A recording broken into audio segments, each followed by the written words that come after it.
Nouvelle édition d'information sur la télévision Labari. Dans un instant, le sommaire. Connaître davantage l'audit social et des dépenses, c'est le thème central d'un atelier qu'organise le ministère de la Communication à l'intention de ses cadres et des structures relevant du ministère. Beaucoup d'usagers disposant d'engins à 2 et 4 roues méconnaissent l'importance de la visite technique des véhicules et des motos. Vous en saurez un peu plus dans ce journal.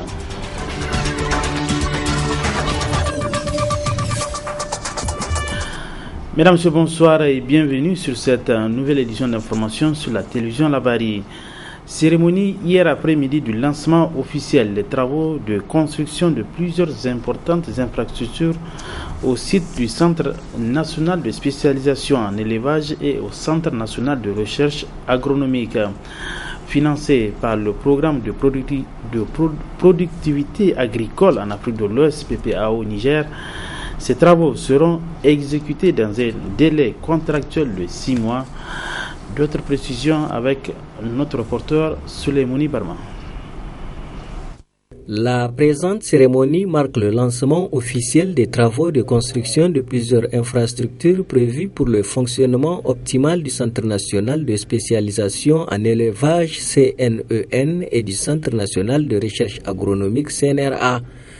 D'un coût global estimé à près d'1 milliard de francs CFA, ces travaux entrent dans le cadre de la mise en œuvre du programme de productivité agricole en Afrique de l'Ouest, PPAO.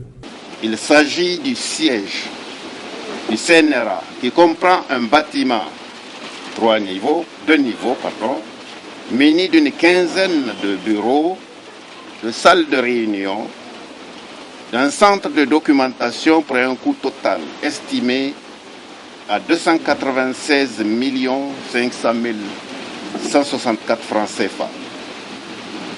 Du siège du Centre national de spécialisation en élevage qui sera édifié ici même où nous sommes, en face de la direction générale de Neleran.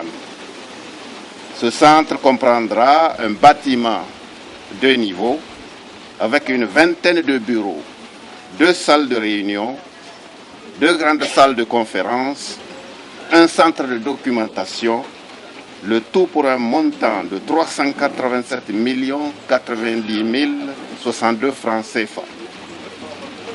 D'un laboratoire de production de vaccins au laboratoire central de l'élevage, Labocel, qui a été équipé auparavant par le PAO de 2 lyophilisateurs pour quelques 800 millions de francs CFA.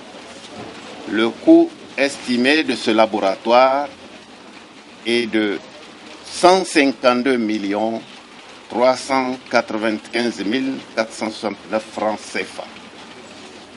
De la construction de bureaux et de salles de cours pour les enseignements du master de biotechnologie de la faculté d'agronomie et de l'extension du laboratoire de production d'azote liquide pour un montant de 160 869 354 francs CFA. Entré en vigueur au Niger en 2011 pour booster la productivité agricole, le PPAO a enregistré des résultats satisfaisants, a déclaré le ministre du Développement agricole.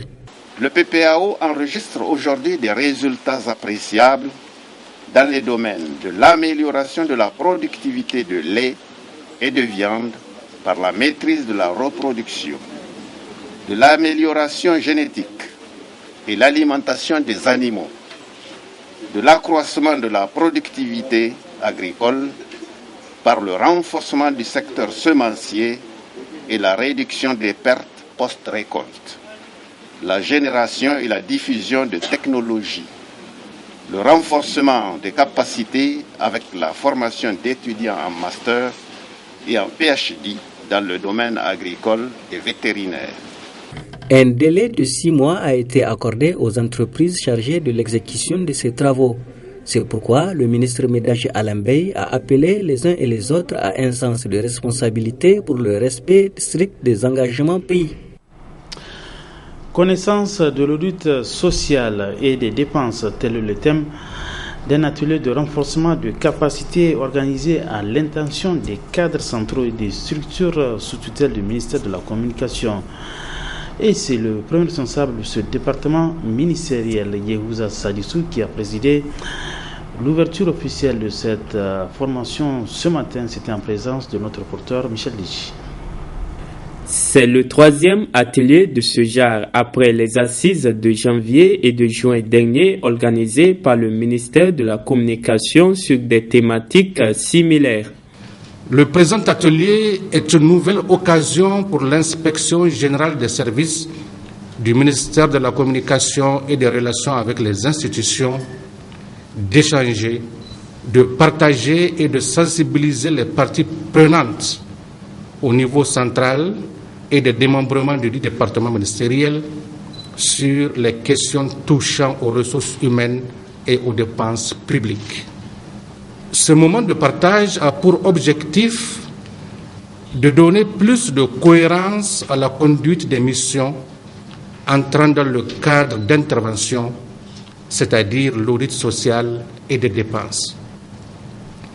Ce qui permettra assurément d'orienter et de faciliter l'audit social et des dépenses, d'harmoniser l'intervention des auditeurs, mieux, d'informer et de sensibiliser les auditeurs et les audités sur les démarches et les outils indispensables à la conduite de ces audits. Il ne fait l'ombre d'aucun doute qu'en identifiant et en analysant les responsabilités qui pèsent sur chaque composante, en assurant une cohérence dans les objectifs assignés à chacune des parties prenantes, notre pays en général et notre département ministériel en particulier gagneront dans la conduite des affaires publiques. Les représentants du personnel des entreprises, la gestion des carrières des salariés des entreprises, les conditions de travail au regard des dispositions du Code du travail et de la Convention collective de la presse, le cadre juridique et technique de la dépense publique, tels sont entre autres les thèmes sur lesquels les participants seront entretenus par d'éminents conférenciers pendant les 2 jours que durera cet atelier. Et puis en cette saison pluvieuse, la majorité des routes sont dégradées, provoquant du coup des désagréments aux véhicules. Ces engins à 2 et 4 roues nécessitent une visite technique pour leur bon fonctionnement. Notre équipe nous fait découvrir le processus de la visite technique. C'est un reportage signé Nafisa Adamou. Le contrôle technique est un examen périodique qui concerne l'ensemble des véhicules automobiles. Il doit être effectué dans un centre agréé. Ici, au centre de la visite technique de Niamey, bon nombre d'engins à 2 et 4 roues passent leur contrôle tous les matins. Comme nous l'explique ici le chef service de la visite technique. D'abord, contrôler l'identité du véhicule, c'est-à-dire confronter la carte grise au véhicule, voir si réellement les pièces qu'on nous présente, c'est pour le véhicule.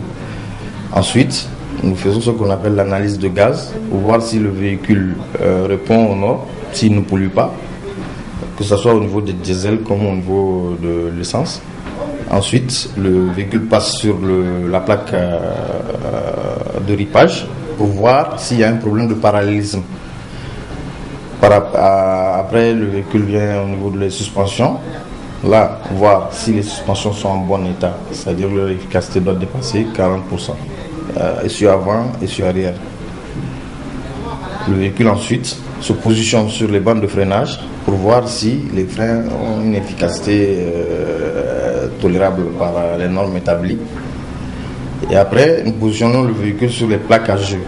En ce moment, on regarde les visibilités, les signalisations, voir si les rotules, les cylindres blocs, les flexibles au niveau des freins sont en bon état, voir s'il n'y a pas de fuite d'huile et tout ce qui concerne les aspects sécuritaires sont contrôlés.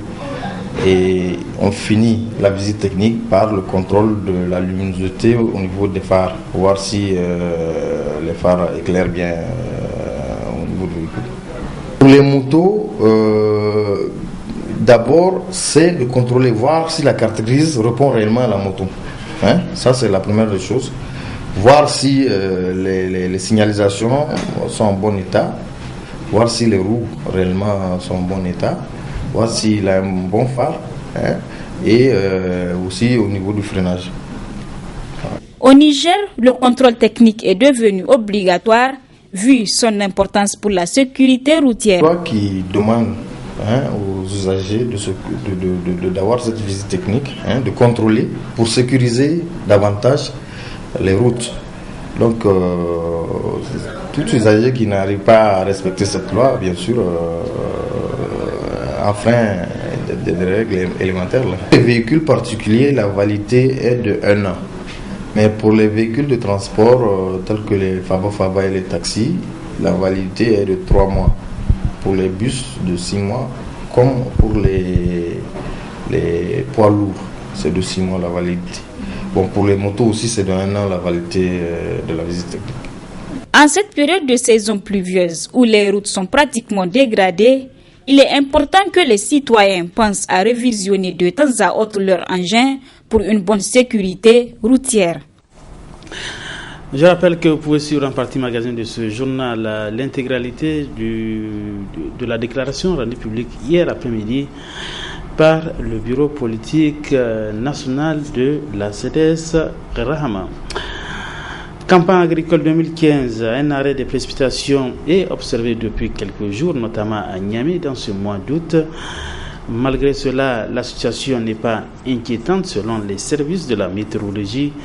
Les précipitations peuvent aller jusqu'en fin septembre prochain. Le reportage est de Yasman China. Traditionnellement connue pour être pluvieuse, la période du mois d'août de cette année 2015 se particularise. En effet, depuis bientôt 10 jours, la capitale Niamey n'a enregistré aucune précipitation. Les services météorologiques expliquent ce phénomène. C'est une situation qui est presque générale sur le pays. Ce n'est pas uniquement Niamey. Vers 18h ou vers 17h, il y a toujours des formations orageuses qui se développent. Et ces formations orageuses précipitent parfois. Donc ce qui explique un peu, parfois vous allez voir qu'il y aura de la pluie au Nouveau Marché, il n'y a pas de la pluie à Kouarkano. En tout cas, c'est très localisé.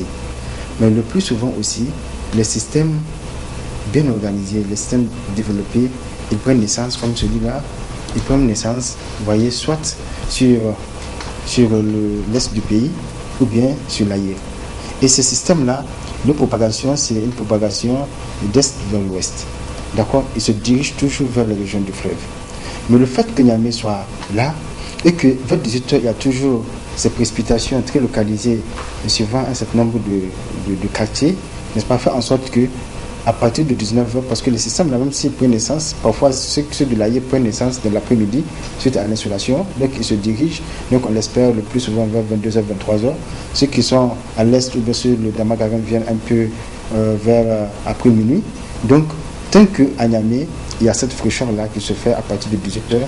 Et en matière technique, quand il y a une stabilité, une fraîcheur, on l'appelle en termes météorologiques une stabilité, n'est-ce pas, les précipitations localisé sur Niamey entraîne une certaine stabilité ici, et cette stabilité empêche à ce système-là de progresser. Vous voyez, ce système-là, malgré sa profondeur, quand il vient ici, il s'éteint. Avec cette situation, est-ce qu'on n'assiste pas à un arrêt précoce des pluies comme l'ont prédit les experts? Non, répondent les spécialistes. Nous sommes dans le mois le plus pluvieux, le mois d'août, et les quantités de pluie que nous avons enregistrées pendant ce mois-là sont assez importantes. Et la semaine qui suit, cette semaine aussi, les modèles et nos analyses de prévision montrent que c'est une situation qui est très favorable aussi pour l'ensemble de la base sud du pays et surtout sur l'Aïe. Mais pour ce qui est de l'arrêt des précipitations, ça ne se fait pas de façon brusque. Ça se fait de façon un peu impliquée, c'est-à-dire il faut que le flux descende et sa descente n'est pas automatique. Ça prendra du temps. Certes, la descente elle est plus rapide que sa remontée, mais quand même, quand il va commencer à descendre, ça sera définitif. Certes, on a fait quelque chose sans précipitation. Pour le moment, il n'y a pas d'inquiétude. Certes, nos modèles montrent une fin un peu précoce de cette saison. Mais pour le moment, la question n'y est pas. Nous sommes en train de faire nos analyses, mais il y a des modèles aussi qui montrent que cette saison peut aller vers la fin du mois de septembre. Il n'y a donc pas d'inquiétude à se faire. Les pluies peuvent aller jusqu'à la fin du mois de septembre. Dans moins d'un mois, ça sera la fête de Tabaski, acte religieux et obligatoire pour les musulmans nantis. La Tabaski consiste à immoler un animal dont les critères sont déterminés par l'islam et qu'il jouit d'une bonne santé. Comment choisir le bélier d'une parfaite santé pour la prochaine fête de Tabaski? Suivant la réponse de Farouk Django, responsable du service élevage Niamey 4. Normalement, un animal de boucherie doit présenter les qualités qu'il peut dès sa naissance, qu'il doit extérioriser au cours de sa croissance. Alors, comme les gens vont aller sur le marché pour payer les animaux à sacrifier, et donc voilà les différents conseils. Une fois présentés sur le marché, ou en tout cas les gens qui sont en train de vendre les animaux, qui sont en train d'errer de porte à porte, en train de circuler avec les animaux, la première des choses, c'est de voir est-ce que cet animal a un regard vif. Est-ce qu'il a un regard vif? Est-ce qu'il ne baisse pas la tête? Est-ce qu'il n'a pas de l'abdomen, je veux dire donc son ventre, un peu enflé, présentant vraiment un signe de gonflement, je veux dire le mutualisme. Alors là, vous allez écarter cet animal-là pour l'aspect sanitaire. Vous allez regarder également, faites un tour pour laisser l'animal courir un peu. Voir s'il ne présente pas de signes de boiterie. Voir aussi si l'animal ne présente pas de signes de diarrhée. Comment pour ça savoir que l'animal ne fait pas de signes de diarrhée? Il suffit de regarder donc, au niveau des jarrets, au niveau de sa queue, donc je veux dire les pieds, pour voir s'il n'y a pas de diarrhée à ce niveau-là. Donc, outre cela, vous allez examiner toutes les cavités. Vous allez regarder sa bouche, vous allez prendre un petit temps, voir s'il ne rumine pas. Normalement, les animaux présentent une bonne santé doivent ruminer. Alors, une fois que vous avez fait tous ces tests-là, voilà, vous procédez à l'achat selon, bien sûr, l'état d'embonpoint de l'animal. Connaître l'entretien d'un animal, notamment lui offrir une bonne alimentation, est un atout pouvant aider à bien le garder dans un bon état de santé jusqu'au jour de l'abattage. Retrouvons Farouk Django du service d'élevage Niamey 4 pour quelques conseils. Celui qui n'est pas habitué bien sûr à faire l'élevage aura des problèmes. Quand vous payez normalement un animal, vous l'amenez à la maison, vous ne savez pas ce que l'autre qui l'avait entretenu pendant un certain temps, quel est le régime alimentaire qu'il le donne. Alors, vous, quand vous l'amenez, vous changez brusquement son alimentation, alors bien sûr il va créer un méthodisme. Il va créer un dysfonctionnement de l'appareil digestif. Vous allez perturber le métabolisme. Vous allez perturber tout ce qui est du système digestif, pouvoir entraîner plus tard, donc soit un méthodisme ou la diarrhée, et même, si vous ne faites pas attention, la mort de l'animal. Alors voilà ce qu'il faut se prendre. Une fois que vous avez votre animal à la maison, ne nous donnez absolument rien à manger. Rien que de l'eau, dans un premier temps. Et le mettre au repos. Vous le mettez au repos dans un endroit frais, aéré, de préférence donc à l'ombre, et vous le laissez en observation pendant au moins 24 heures. Vous ne donnez que de l'eau. De l'eau, pas de parbotage, pas du son, pas de grains, pas de fan de maïs, pas de fan de niébé, pas de graines de sorgho, absolument rien. Alors le lendemain matin, vous allez voir son état. S'il rumine, ça veut dire que les aliments qu'il a mangés la veille, pas chez vous, donc vous pensez que vous dites que mon animal est en bonne santé. À ça là, vous allez commencer à donner un tout petit peu, je précise, une petite quantité de son ou un peu de grains si vous avez de grains de mil ou de sorgho. Une poignée, juste une poignée de main pour voir d'abord est-ce qu'il est habitué, est-ce qu'il consomme. Et cela pendant 2 semaines. Vous conservez, vous perdez la même quantité pendant 2 semaines pour voir est-ce que l'animal s'habitue. Maintenant, vous allez voir le lendemain, s'il présente une météorisme, c'est-à-dire que s'il présente un gonflement, si vous parlez à terre du flanc gauche donc, de son ventre, là vous pensez qu'il y a notre... Si vous voyez qu'il fait la diarrhée, là aussi vous arrêtez. Si vous voyez qu'il ne mange pas, il ne rumine pas, là aussi vous allez arrêter. Donc après cela, après les 2 semaines, maintenant vous pouvez augmenter. progressivement. Mais en réalité, les animaux, ceux qui paient les animaux pour la fête de Tabaski, présentent un bon état d'embonpoint. Il suffirait tout simplement de faire l'alimentation d'entretien. Vous n'avez plus maintenant à pouvoir apporter une alimentation pour faire vraiment, pour augmenter son gain de poids. Nous en venons à présent à la partie magazine de ce journal. Je l'ai annoncé, elle est consacrée à l'intégralité de la déclaration rendue publique hier par le bureau politique du CDS Rahma, dirigé par Maman Ousmane. La déclaration visait à dénoncer, selon ses auteurs, les harcèlements dont est victime le parti, son président Maman Ousmane, particulièrement de la part du régime en place. Elle a été lue par Salou Goubi, membre du bureau politique national de la CDS Rahma, El Maman Ousmane. Très bonne réception, bonsoir. Le bureau politique national du CDS Rahma se réunit le dimanche 23 août 2015 aux fins d'examiner les attaques ciblées dont il est encore victime. Attaques ayant fait l'objet d'un traitement de l'information par les différentes rédactions des organes de presse qui en ont fait un large écho. La situation dans laquelle le pouvoir de Issouf Mahamadou a délibérément plongé le CDS Rahma 4 ans durant n'a pas suffi de contenter le régime insatiable et clanique dit de la Renaissance. En effet, l'opinion publique nationale a été témoin ces derniers temps de la prédominance et de la persistance de harcèlement du pouvoir à l'endroit de notre formation politique, le CDS Rahma, et de son président, le camarade Maman Ousmane.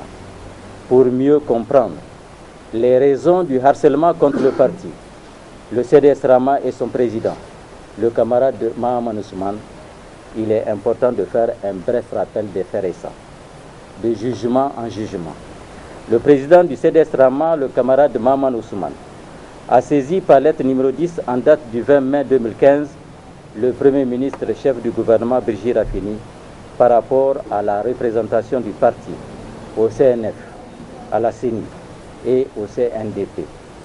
Cette désignation de nos représentants à ces 3 instances a été faite conformément à la synthèse que le Premier ministre a tirée et qui est du reste consignée dans le compte-rendu de la réunion extraordinaire du CNDP du mercredi 18 mars 2015, réunion au cours de laquelle le chef du gouvernement, président du CNDP, a demandé au parti CDS Rahma et MNSD Nassara que les 2 bords peuvent tous siéger au sein du CNDP avant la sentence de leur situation. Ce qui veut dire que les représentants des formations politiques citées ont le droit de continuer à siéger aux réunions des 3 instances jusqu'à ce qu'intervienne une décision de justice devenue définitive après épuisement de toutes les voies de recours irrelatifs.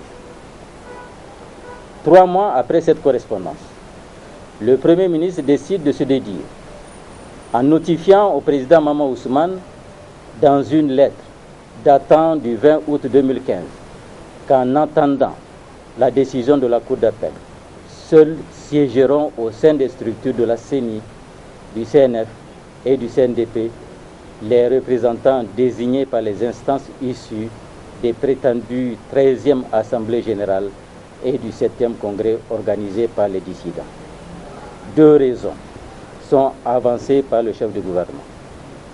La reconnaissance par le ministre en charge de l'Intérieur des conclusions des dites assises et la confirmation des décisions issues de ces instances par le tribunal de grande instance hors classe de Niamey à travers le jugement numéro 299 rendu le 29 avril 2015. Cette décision politique du Premier ministre est purement et simplement une violation de l'avis numéro 17 du 15 mai 2013 de la Cour constitutionnelle qui stipule qu'une décision est revêtue de la force des choses jugées lorsque les délais des voies de recours suspensifs d'exécution sont expirés ou que les voies de recours ont été épuisées. Or, le jugement derrière lequel le Premier ministre s'est réfugié pour poser cet acte fait l'objet d'une voie de recours en appel. Par ailleurs, ce même jugement n'a pas dénié au camarade Maman Ousmane sa qualité de président du CDS Rama. Il l'a même confirmé noir sur blanc dans le jugement rendu. Par conséquent, la décision du tribunal de grande instance hors classe de Niamey n'étant pas assortie de l'exécution provisoire, les parties doivent donc garder le statu quo ante jusqu'à ce qu'intervienne la décision de la Cour d'appel. Ce qui veut dire en termes clairs que le camarade Mahaman Ousmane, conformément à l'esprit et à la lettre de l'avis de la Cour constitutionnelle, reste et demeure toujours le président du CDS Rama et peut agir en cette qualité. En prenant la grave décision de se substituer à la justice, le Premier ministre viole son serment coranique en ne respectant pas la séparation de pouvoir.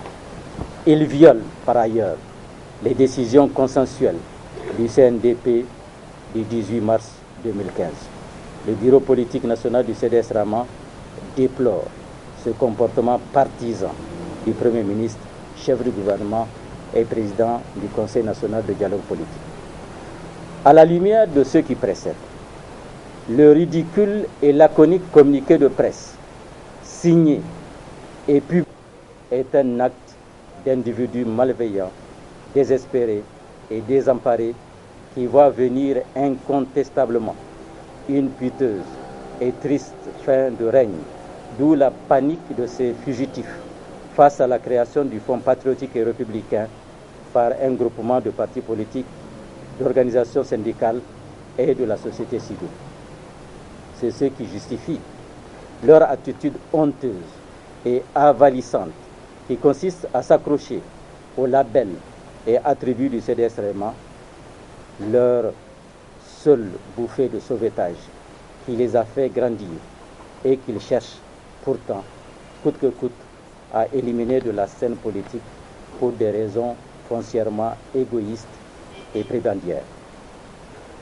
La mémoire collective retiendra en effet qu'ils sont signataires de la fameuse déclaration dite du 16 février 2011, suite à laquelle ce groupuscule d'individus, malgré le mot d'ordre du parti, a contracté une alliance avec la MRN, violant ainsi, au su et au vu des observateurs de la scène politique nigérienne, les statuts et règlements intérieurs de leur propre formation politique, ceux de la charte des partis politiques et les statuts de l'opposition, sans oublier les nombreuses rébellions contre les décisions de justice. C'est dire que les artifices que veut se donner le pouvoir pour ne pas reconnaître le Front patriotique et républicain, à travers notamment la disqualification d'un de ses membres, à savoir le CDS Rama, ne se justifierait pas sur le plan moral, politique et juridique. C'est pourquoi le bureau politique national du CDS Rama appelle tous les militants, toutes les militantes, tous les sympathisants du Front patriotique et républicain à la vigilance et à la mobilisation de tous les instants pour faire échec aux manœuvres sournoises et irresponsables du régime despotique du président Issoufou Mahamadou. Fidèle donc à son goût prononcé pour le démantèlement de la cohésion et de la culture sociale, le pouvoir actuel persiste et signe, comme peuvent témoigner les actes synchronisés posés par le Premier ministre, chef du gouvernement Brigitte Raffini, et les invités autour de la gamelle de la Renaissance.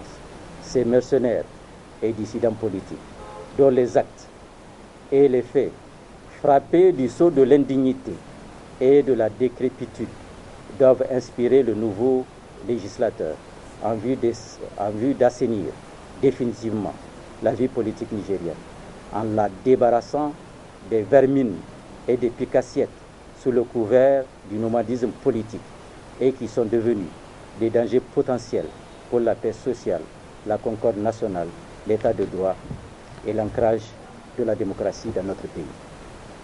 En conséquence, le bureau politique national du CDS Rama demande à tous ses militants et toutes ses militantes de rester confiants est de se tenir prêt à suivre incessamment les mots d'ordre du parti, notamment le devoir de résistance face à l'enracinement dans notre pays de la rupture d'égalité entre tous les citoyens nigériens, ainsi que la vertigineuse propension et inquiétante injustice sociale qui sont devenues la marque déposée du régime antidémocratique et finissant du président Issoufou Mahamadou